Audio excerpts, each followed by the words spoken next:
Welcome to Medicine, Motherhood, and Missions, the podcast where we dive deep into impactful and inspiring conversations with amazing professionals who've turned their challenges into stepping stones for success. I'm Johanna, your host, and each time we meet, we'll explore the stories and journeys of remarkable individuals who are PAs, doctors, professionals, mothers, and mission-driven changemakers, from the halls of the hospitals to the hearts of our homes, and into the communities we serve. Join us as we uncover the challenges, triumphs, and everything in between, and see life through each other's perspective. If you're seeking fulfillment in your career and life, I've got something special for you too. Download our free guide on how to be a fulfilled provider. It's packed with tips and insights to help you thrive while balancing the many hats you wear. And for all those parents out there dreaming big while raising little ones, check out Little Evie's Big Dreams children's book series, available now on Amazon. These heartwarming stories inspire kids to chase their own dreams, just like you're chasing yours. So grab your favorite cup of coffee or tea, settle in, and get ready for uplifting conversations that will leave you inspired and equipped to make a greater impact. Let's jump in. Hi, friends. Today we have a special guest, Dr. Sara Lemert. She is a dedicated patient advocate and healthcare advisor with over a decade of experience as a surgical physician associate. She also founded Platinum Patient Advocates to help individuals and families navigate the often overwhelming healthcare system, especially during major medical events like cardiac surgery. With a background in medicine from USC Keck School of Medicine and a doctorate in healthcare administration from the University of Pittsburgh, Sara has combined her medical expertise with a compassionate, patient-centered approach. Sara's goal is to ensure that her patients feel informed, empowered, and supported every step of the way. Thank you so much, Sara, for coming on the podcast. I'm really excited to talk to you about patient advocacy today. It's such an important and underutilized thing in healthcare right now. So thank you so much. Yes, thanks for having me. I'm really excited to be here and to talk about this. Yeah. So Sara, let's start off with something simple and easy. Tell us a little bit about yourself, what you do for fun, and then what led you to being a PA. Perfect. I live in Bozeman, Montana. So it's nice and chilly right now. I'm a mom to two little boys. They're 5 and 7. And we like to just spend as much time outside as possible. So we like hiking and skiing and boating and anything taking advantage of the sun. It's just been a fun being out here working as a PA, starting this business in patient advocacy, and really trying to dedicate as much time to my family as well. Yeah, it's interesting you mentioned Bozeman, Montana, because I just interviewed another PA on the podcast a while ago who said she and her husband had moved to Bozeman a long time ago. Now they're elsewhere, but they said that was like the place everyone wanted to be. And so I was like, really? That's amazing. And so, but I can see it's probably like very outdoorsy. You get, so much of those like beautiful nature stuff to do. I guess I haven't been to Montana, but it's I great. have heard. We moved up here before it got super crazy up here, and the growth is just amazing at this point, because it used to be this small little like country town, and now there's a ton of people. There's things to do. It's great. Yeah, that's what she was saying. I was like, wow, that's amazing. But that's like the truth of the matter. People want to get back to simpler things and easier lifestyles and enjoying the outdoors, right? Definitely. That's what life's about. That's what we're trying to do as much as possible outside. Yep. So what led you to being a PA? So I always knew from elementary school I wanted to be in medicine. both my aunts are nurses, so I was really pushed in that direction. I did a lot of shadowing of nurses, and then all through junior high, high school, college, I wanted to be a surgeon, go to med school. And I had actually never heard of a PA until I started shadowing a surgeon, met Mhm. his PA. I was like, this is pretty cool. They're doing all the things I want to do. Uh-huh. And I was really impressed by the fact that the PAs could go in and just spend time with patients. That was one of my worries, going into med school was, gosh, and I had had shoulder surgery, and I hated that my doctor would like come in and be like, how are you doing? Raise your hand. Okay, good. Bye. And didn't have anything else. And then I met his PA, and he would go in after the, doctor or do all the Mhm. post-op visits. And he really spent time with the patients and Mhm. explain things. And that's what I wanted to do. Like I wanted to have that personal, um, relationship with my patients. Mhm. And so I ended up going to PA school. And right out of PA school, I went into cardiac surgery, and it's the best job ever. I loved it. Yeah. So you always loved surgery, and so cardiac surgery, that job opportunity was just a perfect fit for you. And you've been in the since graduating, right? Cardiac Yeah, so surgery. I started Hmm. in cardiac surgery in 2013 when I graduated. Hmm. When we moved up to Bozeman, there's no cardiac surgery program here. So I started Oh, doing wow. wound care, which is a whole nother thing and awesome on a whole other spectrum. Yeah. But I also do cardiac surgery per diem Okay. back at my old system. So I get a little bit of, Mhm. Uh-huh. the best of both worlds. Yeah. That's interesting. So you're flying back and forth every so often, or and enjoying that. That's really neat. Exactly. And so, but tell us a little bit about your journey in your work to the moment you started your business. What was the pivotal moment in making that decision? So, in working in both wound care and cardiac surgery, it was becoming more Hmm. and more frustrating to me seeing my patients, come into surgery without that knowledge or kind of just being unsure of what was going on, or seeing my patients post up in wound care who were like, yeah, I just got discharged from the hospital. I don't really understand what I'm going to do next, who I'm going to follow up with next, what medications I'm on, why, for how long. And Hmm. so I was doing a lot of that work on top of my job in wound care as I was, you know, advocating for my patients, Hmm. following up with their primary, just Hmm. helping them to explain this is what happened to you. This is why you're on this medication. Hmm. And I really like had a light bulb moment when I was like, this could be a whole thing in itself. Hmm. Um, you know, guiding these patients. And at that Yeah. time, I didn't know that there were patient advocates out there. So I started doing Uh-huh. research like, is this something I could do Uh-huh. as a profession? Hmm. And realized there's this whole group of patient advocates out there, and this is a thing, and people are doing it. And, Hmm. the patients are just having such better outcomes because of it.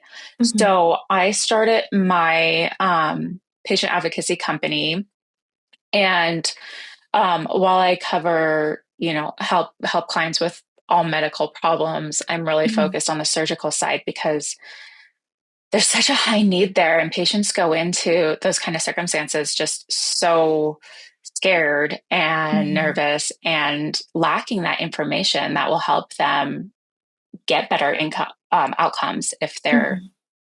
they go in more prepared. Yeah. So, like, kind of walk us through like how you start working with a patient as a patient advocate, and like how that journey is for the patient. Yeah, so usually, they find me online or they're referred. Hmm. And I start with a full body. We do a whole consult to kind of figure out what's your whole Hmm. medical background, what's gone Hmm. on before, what medications have you been on, what has worked, what hasn't worked. And then we focus in on what the problem. So if they're going into surgery, okay, you're going into surgery for XYZ. This is what's going to be done. And then depending on where they find me in their journey, a lot of times I will get them into the surgeon that they need to be seen, or get second opinions if that's what they need. I accompany them to medical visits, whether it be in person or via telemedicine. And then I help them answer questions. So a lot of times, most of the time before their appointments, we sit down and say, okay, what do you want to accomplish? What are your questions? Mhm. What do we need to ask? What do we need to find out at this appointment? And then I take notes during the appointment. And then afterwards, we go over it because it always helps to have a second set of ears. Mhm. You get so much information thrown at you at these appointments, Yeah. and it's so hard to absorb it all.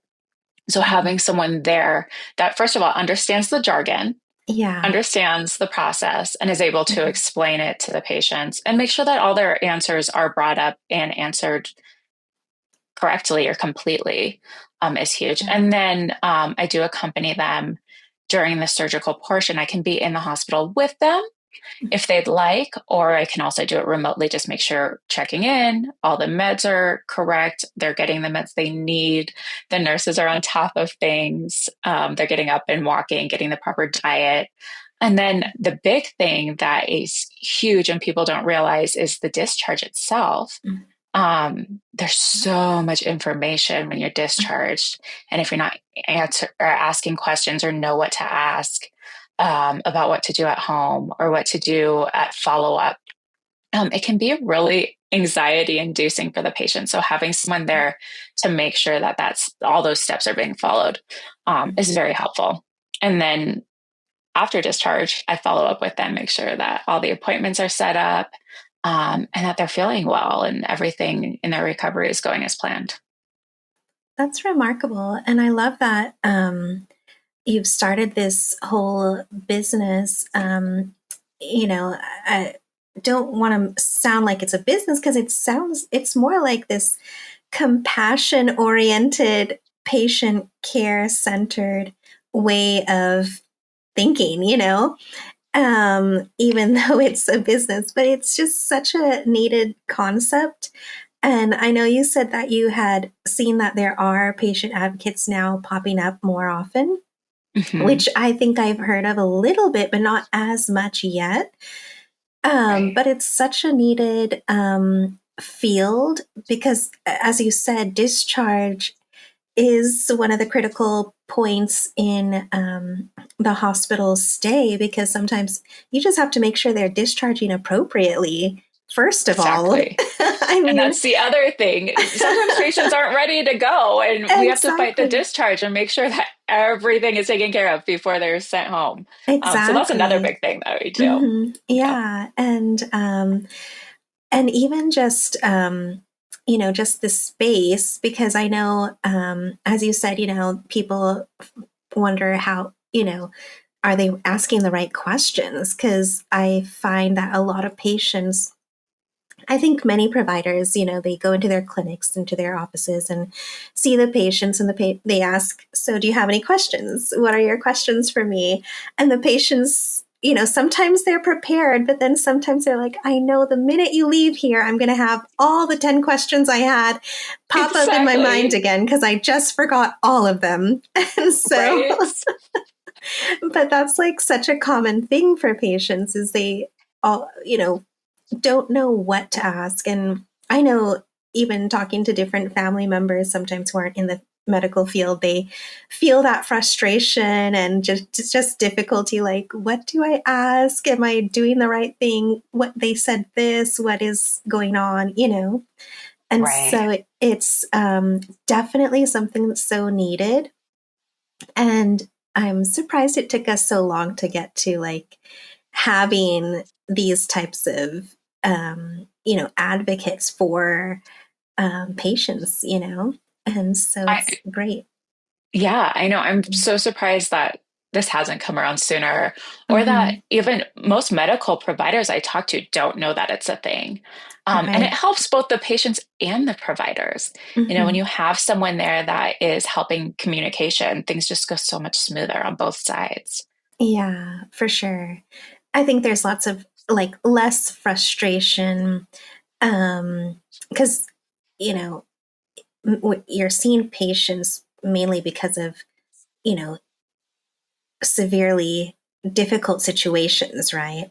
And when a person Correct. is going through those difficult situations, they're already at their lowest point in their well-being. They're already sad and frustrated and, having all these emotions. And then when you compound it with this complicated medical system or difficulty understanding what is being said to them, what they're being told, and what they're going through and their lives are going to change from this point on. It's very difficult for them as patients. And so, we as providers try to understand that, but sometimes we're also limited too. And it's totally different when you have someone like from their family or actual patient advocate just standing for them constantly, right? Exactly. And I think sometimes Mm-hmm. as a provider, we see it as this is our day to day. This is normal. Mm-hmm. So we lose that perspective that this is the biggest thing they've gone through. This is huge for them, even though it's our day to Mm-hmm. day. Yeah. As a provider, we need to be brought down and say, oh, okay, you do need to understand this. This is a big deal for you and need to take time Yeah. and explain what's happening because it's not straightforward to you like it is for me. Mm-hmm. And I found that a lot is we lose sense of the importance of this in an individual's life. Yeah. And we touched on this just a brief second before we started the podcast that, I mean, they do have like insurance nurse navigators and things. How does that like differ to then, a patient advocate, like what your role is? So, an insurance advocate is more to get the patient set up with, okay, you need this service. I'm going to help you to talk to X, Y, and Z doctor that is covered by your insurance, and we'll get Mm-hmm. you an appointment. And that's about what they do. Um, an advocate who is employed by the insurance agency has the insurance's Mm-hmm. interest at best heart, not the patient's. They are helpful. They're very helpful. I've Mm-hmm. worked with them in conjunction with working as a patient advocate Right. because they will help to schedule appointments or at least get information. Mm-hmm. But they're not doing what an independent private patient advocate would do, which is communicating with patients, going to those appointments, making sure that we research this is what medical problem you have, and these are your options. Let's talk to your doctor about those. So definitely, while insurance patient advocates are helpful, they're not covering everything that I would as a private advocate or any other private advocate out there. Yeah. And since starting this business, how has that changed you as a person versus a provider? I don't know that it's changed me too much, Mm-hmm. other than just really focusing on this is what I want to do and this is how I want to help people. And I Mm-hmm. guess in my practice, it has made me more cognizant of like what we were talking about before is Mm-hmm. this is my day to day, but this is not the patient's day to day. Mm-hmm. And so I really need to take that time and come down to their level as like a layman and speak in those terms that they understand and really take the time to explain this is what is happening to you and these are the steps and Mm-hmm. potential complications or solutions um, because we don't realize that when we get into the day by Yeah. day of our practice. So I think that has been Mm-hmm. more eye opening to me. Um, Yeah. and just really, how do I want the rest of my career to go? Yeah. Helping people and just Mm-hmm. I want to make sure that everyone has their best medical Yeah. journey and is making the best Mm-hmm. decisions and has the best care. And this is I can only touch one or two people at a time, but at least guiding them through. It's Yeah. yeah, Yeah. it's good to see your patients improving. Mm-hmm. Yeah. Because you mentioned, you do a lot of wound care now too. And is it, because I know in my current practice, we do a lot of wound care in skilled and outpatient, like nursing Hmm. facilities and things. And so I know that's kind of difficult for the patients because they're sometimes often older or alone or, have limited family support maybe sometimes, or they're already in these different environments that are limiting to like how have you been able to enhance their experience as a patient advocate in those kinds of settings, or is it mainly homebound that you see them, or So I see, as a provider, I see the wound clinic, patient clinics, the okay, wound patients in clinic. We okay, do have a provider that goes out to the skilled nursing or to the patient's homes. It's so, I think wound care is really misunderstood because people think, oh, you're just going to put a Band-Aid on someone, and then they're going to be better. But it's been really eye-opening to me since working in wound care because these patients are yeah, so comorbid. So you really have yeah, to treat the underlying illness in mm-hmm, order to heal that wound. And so there's mm-hmm, so much education involved in wound care, mm-hmm, and communication with their other providers, whether it be cardiac providers or mm-hmm, diabetes providers. And, mm-hmm, like you mentioned, when they're homebound or they're in the mm-hmm, SNF, it adds a whole level of complication. And so that's mm-hmm, where a patient advocate really comes in because they can make sure that all of mm-hmm, those pieces are connected. Do you need yeah, home health? Do you need yeah, us to advocate for a provider to come out to you because it's so difficult for you to get to the clinic? mm-hmm, Are your dressings being changed? Do we have someone that can do that? yeah, So, yeah, there's all those steps that need to be taken, that when you're elderly and you don't have that mm-hmm, support, or your family is living in a completely different location, mm-hmm, that it's nice to have someone on your side that's really looking out for you and making sure that all of those steps are completed. yeah. That's awesome. And what is something that you prioritize as a business owner in this patient care advocacy business? For my patients, it's really making sure that they're taken care of and that they have the Mhm, communication. And then for myself in my own life, I really mhm, like to make sure that my work is being done when mhm, my work should be done. And then when my kids get home from school or it's family time, that I am mhm, able to take the time for that. That was a big part mhm. of me becoming both a PA and, starting this new business, is that Right. I have time to do what I'm passionate about, and Mhm. provide people top rate care, but then Yeah, also have that family time and be there 100% for my family when I'm home. And this has yeah, been great because I'm able to really, really make that happen.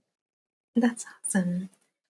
And I know we touched on patient advocacy, but if you could summarize it in a way that, we can just understand it completely, what is patient advocacy for you?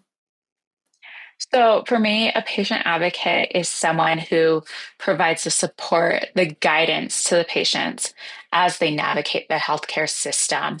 As a patient advocate, my primary role would be to ensure that my patients receive, first of all, the care and the Mhm, information that they need to make mhm, informed decisions for their own health. So, I'm not making the decisions for the patients, but I am mhm. giving them all of that information and allowing them to speak with the people that they need to speak with, to make those decisions for their own health.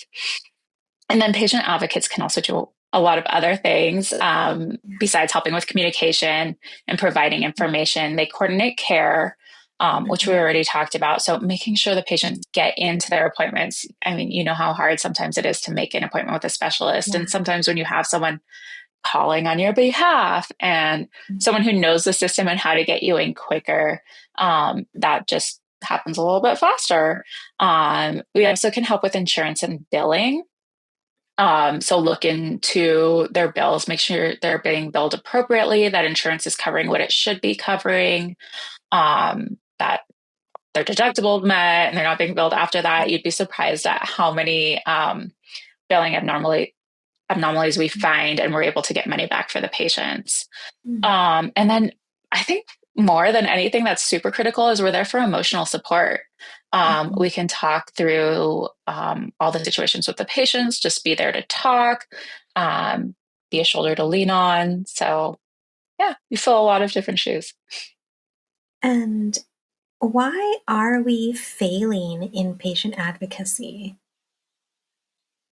That's a good question. So, in the medical system, as you know, things are just changing, and Yeah. providers don't have time to spend all that time with their patients anymore.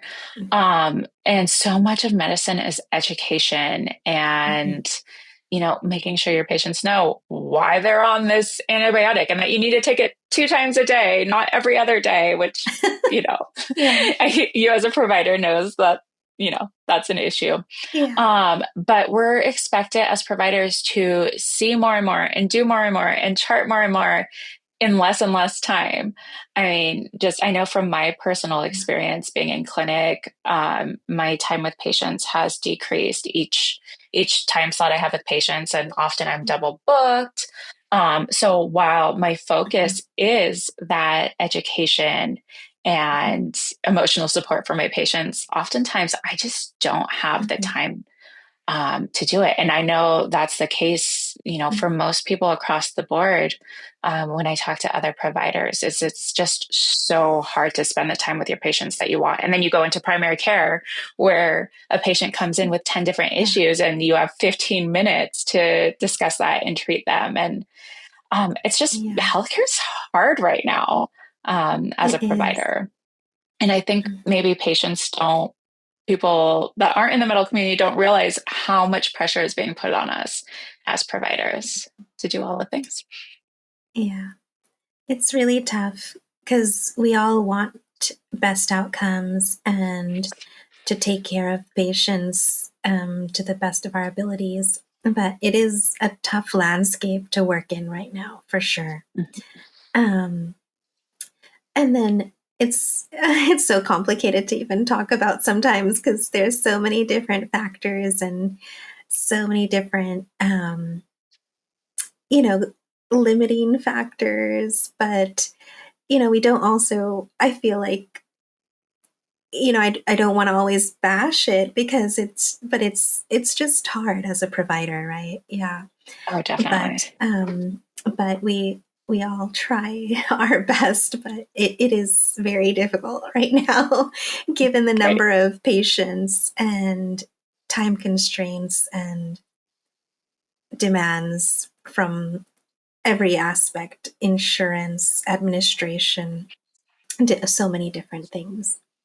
Yeah, definitely. Yeah. And then, as a provider, but also now that you've been, doing this business as a patient, a health advocate, and helping people through the system, what, from your perspective, has been the hardest part of those processes for families?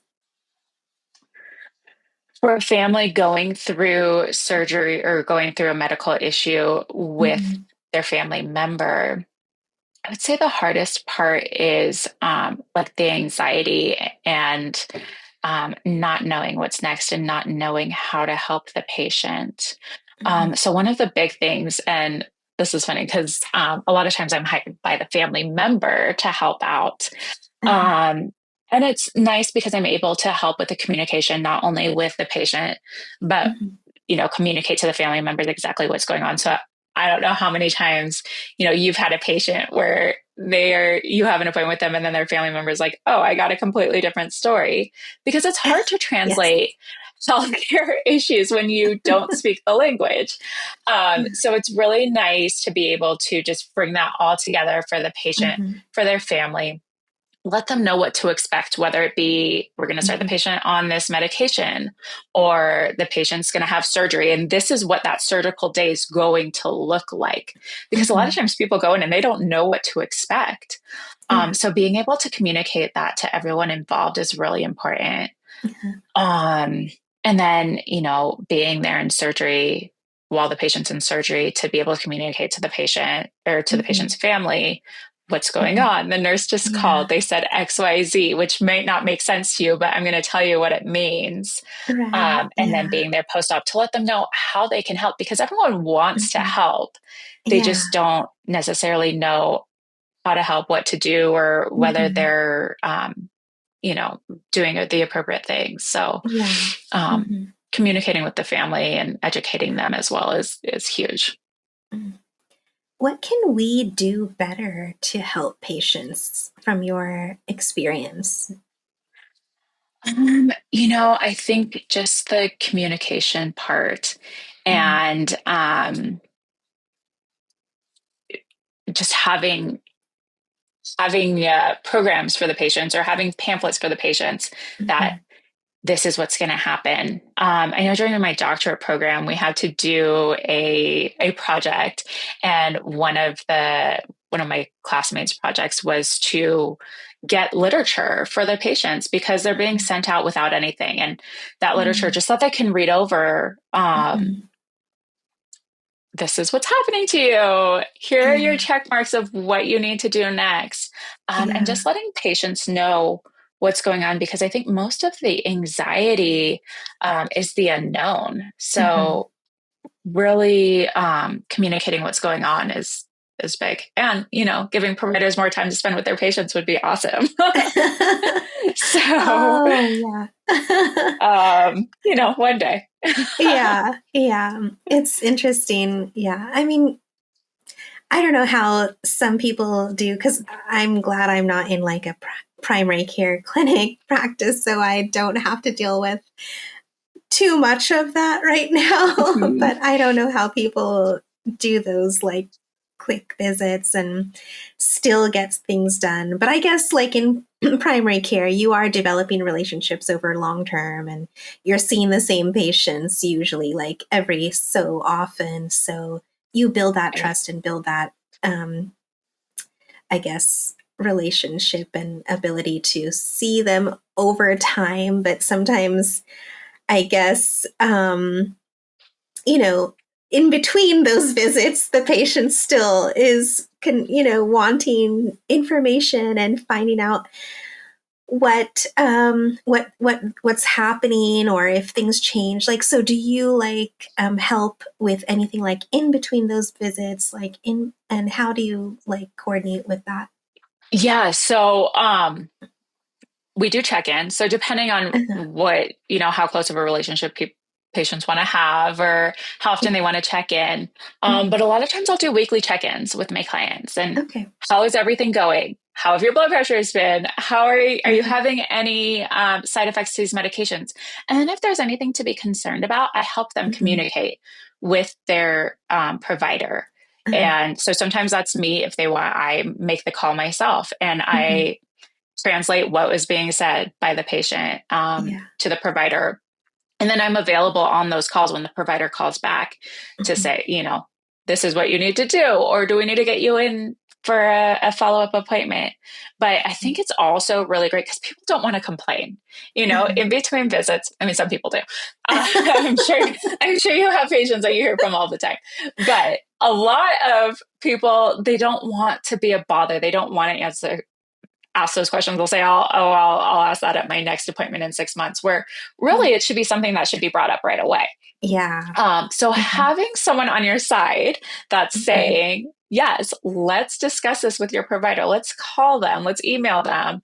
Let's get Uh-huh. you in for another appointment. Mhm. Really helps. And it helps with the quality of care they're receiving because they're invested Mhm. in their care. They're asking those questions. Mhm. And then they're also getting things changed when they need to be changed. And so they're staying Yeah. on top of their health. Right. And just having that awareness and talking it over with someone on Mhm. a regular basis is really helpful to help them stay keyed into how they're feeling and how their health is doing. Yeah. And how do you feel the patients are feeling having you on their side? Like, what have you kind of gotten from the patients you've taken care of? Pretty much all the feedback is that they just feel so supported and just having Mhm. that emotional support and someone to talk to and check in with. And Mhm. then, I don't have the statistics, but outcomes for patients with a patient advocate are significantly higher because they're more compliant, Right.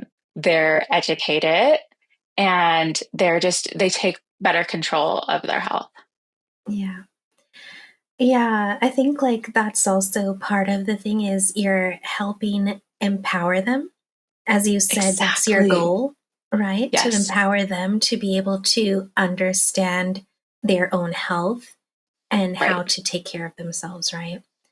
And Exactly. That's a so, perfect way to put it. yeah, yeah, because when you think about educating the patients, you're empowering them basically to understand a little bit more about what's happening to them and how they can take the steps to actually hopefully make those appropriate changes or ways of taking care of themselves after the surgeries or post-op visits, things like that, right? Right. Yeah, Exactly. yeah, And when yeah. they feel empowered for their own health, they want to take better care of themselves. Hmm. So it's just this like positive momentum. Yeah. It's interesting, yeah, because I feel like we need more of this, but how do we incorporate more of these patient advocates into our current healthcare model? How would you think? I know it's You know, something. in if all my wishes could come true, every office would have a patient advocate. Hospitals Yeah. do have patient advocates, so Hmm. you can ask to be seen by the patient advocate. Hmm. Um, and that would be my goal long term, Yeah. is to make sure that every health system, every office has a patient advocate that's checking in and making sure that the patients are, don't have any questions, that everything's been Hmm. covered, that can call the patients after their visit and Hmm. check in. Um, you know, Yeah. I don't know that that will ever happen, but it's a nice idea. That's interesting you say that every hospital has a patient advocate because Well, I I've don't know about never. every hospital, but Yeah. but a lot of systems do Uh-huh. have a designated patient advocate. Um, and Wow. they're not doing what Hmm. I'm doing, but they're checking in, Right. especially if a patient feels like they're not getting the care that they need, Hmm. and they're able to help coordinate things. Okay. I don't know exactly how common it is, but Yeah. I know that it is Hmm. a position. Okay. Yeah. Yeah, because I haven't really heard of them in our current hospital systems, or else maybe But they are again, they're there, but hired yeah. by the hospital. Right. So, you know, Yeah. Maybe it's just they're putting there to out help, fires. but also, yes, I think a lot of times it's putting out the fires. Yeah. Yeah. And so we need more patient health advocates like what you're doing, like to educate, empower the patients, and really help them step by step throughout the way. And so, you've started this practice, you're also a practicing PA in multiple things currently. How do you stay focused when juggling, business, medicine, and family? I'm big into like blocking my schedule. Uh-huh. So on my days for my business, I block and I get, XYZ done in the morning. Hmm. And I have time for each thing. And of course, I don't get everything done that I'd want to get done. I don't think that's ever happened. But Right. I have specific times allotted for my specific things. I work very Hmm. part-time, Hmm. which is nice to just keep up on the current medical standards of care, things like that. Yeah. But on those days, Hmm. I'm working as a clinician. And then on my other days, I'm working as a advocate. And then when my kids get home, I'm done with work. And I try, as it's not always 100%, but I try to keep my work at work and my Hmm. home life at home, Yeah. and really be able to give my 100% to my family, when they're there. And so far, it's been working out pretty well. That's awesome. Yeah, it's always a juggle, but yeah, it's great if you can keep everything in their boxes or separate from each other. Some of us struggle We with try. that. But yeah. And so, you did the doctorate in healthcare administration. How did you end up pursuing that? Just a side thing, and just out of curiosity, what pushed you to do that, and how has it benefited your practice so far? So I've always been interested in getting my doctorate. Mm-hmm. So it's a doctorate for P as a DPAS, Okay. with an emphasis on healthcare administration. Mm-hmm. And so it was really nice because I've always worked clinically, never administratively, but I Uh-huh. thought that having that background as a patient advocate, knowing how the systems Mm-hmm. work, would be really helpful to my practice. And it was pretty Yeah. eye-opening, to just see medicine from an administration point of view, Mm-hmm. how the hospitals are run, how we looked into different countries and how those were run. And it gives you a different perspective on healthcare in Mm-hmm. America and how we can make changes or how to approach different medical issues. So I think it's been Mm-hmm. great having that, different point of view, different education, aside from just a Mm-hmm. clinical standpoint. Yeah. How would you just to talk about it, since you mentioned, how hospitals are run here versus other countries, and what did you learn in that aspect? Mostly from like a payment standpoint, from Mm-hmm. healthcare for all to, our Mm-hmm. private payer base, and just how different things are covered, how physicians or clinicians are paid is hugely Mm-hmm. different, when you look at it from country Yeah. to country. And Mm-hmm. it just kind of points out some of maybe where we may be lacking in this country, from getting pertinent diagnostics covered, and Mm-hmm. having to fight the insurance companies and, Yeah. um, it we have some major great things in this country, but I think, Yeah. we're lacking in others. Um, and something I would love to explore more, as my education allows it, is just changes that we can make in Mm-hmm. our healthcare system to make it more affordable and Yeah. open up access. Mhm.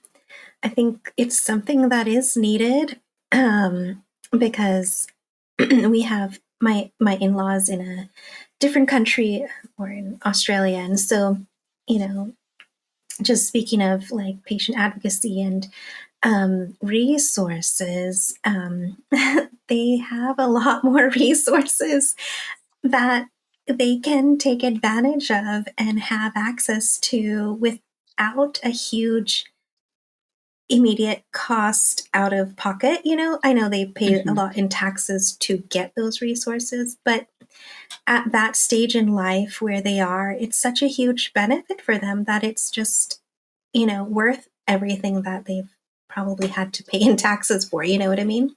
Right, exactly. Yeah, it's amazing, like the the things that they have, like after a stroke, they've got nurses coming and checking and all these different things that they have, even help with lawn mowing, and like it's remarkable. Like, I don't even know all the services they have, but they have so many different resources for patients, that are elderly, that are want to live independently and not in a nursing home. And so they still give them that independence, which they crave to keep on hanging on to, which gives Right. them more life and more vitality to keep on living. And that's such a huge thing for a human, right? Is Exactly. that ability to have that independence that they can still have and have the resources to keep up with that. Whereas here we really lack in that, especially what I see. And Yeah, I think you we see that in your specialty too. definitely, we're really lacking in those services. And while they may be available, they're not routinely Affordable. talked about or Mhm. affordable. Mhm. So that's one of the things too, working as an advocate is, showing patients what is available for them. Because like you Mhm. said, after stroke, they should be in rehab, like not just for 6 weeks. Yeah. They should have continuing Mhm. rehab. They should have people coming out to their house, like you said. And Yeah. some places that is available, but no one Okay. knows about it. Yeah. Or, Mhm. insurance doesn't want to cover it. So you have to fight for it. Mhm. And that's where having an advocate comes in, because we do Mhm. know what's available or can find out what's available. Mhm. Um, and really help, because it's not just the incident, it's not just the stroke, it's the recovery afterwards and the life Right. afterwards. Mhm. That's so important. Yeah. And so, what resources kind of do you recommend for people who want to start any business? Like, because you started something, you started this out of a passion to help patients, but it probably was a learning curve to get things going. But what kind of advice would you give to those who want to do something like you? Oh gosh. It is so much more involved than I could have imagined. Besides just the service I'm providing, all the business aspect that I don't have any education in. So I'm getting a whole nother education on like business, to get my MBA on the side. Yeah, Because you yeah. have to deal with insurance and Uh-huh, billing and uh-huh. communications and marketing. Mhm. There's so much. I don't know that I have too much to offer advice wise, because I am still treading through all of that on my own. But Yeah. just, reach out to anyone that has that advice. I have a marketing mentor that I Mhm. hire, that I meet with like once a month, every other month, and she's really you know, walks me through the things that I don't know. Because Yeah, there's so much out there in business that, if you've worked as a clinician for someone else, yeah, I don't handle any of that. I don't handle the billing or the marketing. So it's been a steep learning curve, but I think it's great yeah. because I love learning new things. And Mhm. so, you know, just Google's been my friend trying to figure out how to do these things. But Yeah. yeah, it's all coming together, and there's always going to be something that I need to learn from a business standpoint. But it's really nice to be able to, take my passion to a new level and help people out. Yeah. I think that's the beauty of, starting anything on your own though is if you have the desire to learn, you can do it. You can learn something new, right? It's not like a Exactly. limiting factor. It's just All the something. information is Yeah, out there. You just need to find it. exactly. Yeah, yeah. So leave us with some final words of encouragement or advice for those listening, whether they be mothers or, starting something new or clinicians trying to help their patients better. Yeah. I think it's just whatever your passion is, work for it and do what's best for your patients, because ultimately that's why we got into this business in the first place. Yeah. Well, thank you so much, Sarah. It's been such a pleasure talking to you and getting to hear your story and your business model, which is, I love it. It's compassion, education, and empowering patients to have a better health outcome. And so, thank you so much. I will be having all of Sarah's information, how to get in touch with her. If you need a patient advocate, if you want more information about patient advocacy and Platinum Patient Health Advocates, her website and information will be on the show notes. So, look out for that. And thank you so much for listening, guys. Thank you for sparking hope wherever you are, especially advocating for those around you. And that is a spark of hope that will last a lifetime. Thank you so much. Thank you for joining us on this episode of Medicine, Motherhood, Missions. We hope you found inspiration, insight, and a sense of connection in the stories we shared today. If you've enjoyed today's episode, be sure to subscribe and leave us a review. Your feedback helps us reach more listeners like you. Follow us on Instagram for updates, free downloads, and to join a community of like-minded individuals passionate about making a difference through medicine, motherhood, and mission work. Remember, you're not alone in this journey. Until next time, keep sparking hope, keep healing, keep nurturing, and keep making a difference. This is Johanna signing off from Medicine, Motherhood, Missions. The medical opinions expressed on this podcast are for the informational purposes only and should not be considered as medical advice. Always consult a licensed healthcare provider for personal medical questions or concerns. The views expressed by guests are their own and do not necessarily reflect those of the podcast host.